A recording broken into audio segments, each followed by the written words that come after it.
Welcome to the weekly chat, Fiber Arts Chat, with Tom Bodett, and that's me.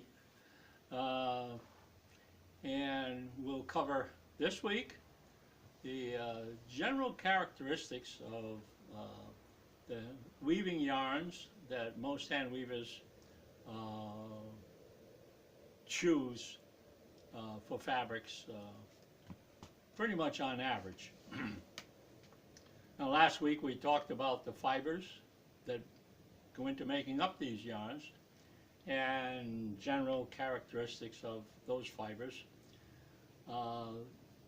This week we're going to talk about, in general, the yarns that hand weavers use, so they get a good feel for when they're contemplating a fabric to weave, the best type yarn to choose for that fabric. Now, in general, there are two criteria that hand weavers really need to focus on when choosing a yarn for a fabric. We've talked about wool and cotton and silk and linen and so forth, and the good characteristics of the fiber pretty much roll into good characteristics for the yarn. And then taking that a step further, we need to be looking at two primary characteristics of yarn that will give us good weavability. And one is elongation and recovery of the yarn in the spun state, and the water absorption, primarily for the purpose of dye accessibility, and if we're going to go into towels and things of that type, then obviously absorption. But elongation and recovery in yarn is most important in weaving, because in weaving and hand weaving, in all weaving actually, but in hand weaving you know that the fabric is stationary as we weave. We set it at a point, then we start weaving, and we'll weave 3 or 4 inches, and the yarn will be in the same place in the shed going up and down for those 2 or 3 inches, or whatever it is in the sweet spot that we want to be weaving before we advance it. And in that, that yarn has to encounter stress and recovery while it's in that stationary position in the yarn. It's important that we understand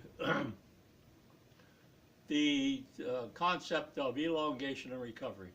Now, in the more scientific terminology which we had to use in industry, there are 4 important steps in the elongation and recovery of any given yarn, any spun yarn. And there are extensive studies in industry on all types of fibers and yarns. But what it amounts to is this: that you take a spun yarn and you apply a stress to it. You elongate it, okay? The ability of that yarn to recover the elongation after you've elongated it back to its original length is a measure that is very important to us, because there's 4 stages. There's the elongation, there's the recovery, there's the term stretch, which in our language, in industry, is a bad news. You don't want to go to stretch, and then of course creep. So essentially what we're saying is that when you apply stress to a yarn, you elongate it, and then at that point, when it's extended to its full elongation, and then allowed to return, it'll creep back right, or it'll jump back right away in recovery.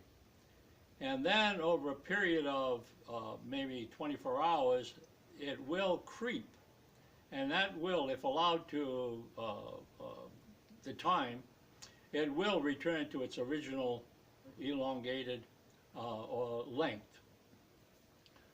Now, the word stretch is bad, because yarns that we use in hand weaving, in weaving, for the most part are made up of the fibers from animals or plants, and they have what we call a staple length.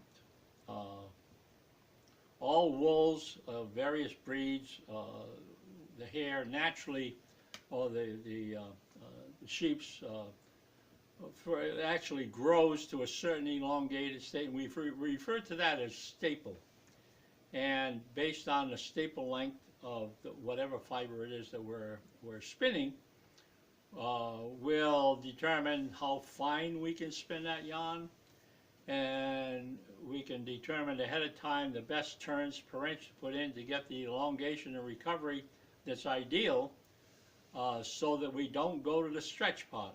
Now, when I refer to stretch, that means that we've actually extended beyond the stated elongation of that yarn to the point of stretch where the individual staples start to break. And if that happens, then that yarn will not return to its original form. And at some point down the road, as you're weaving, it's going to fail. So we want to understand that different yarns have different elongation and recovery, and it's important to us to know what that is. And it varies. It varies in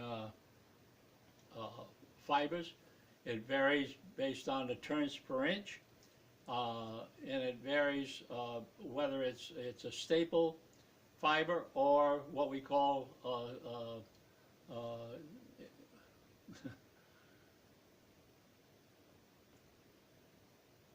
now we gotta cut. I lost my thought.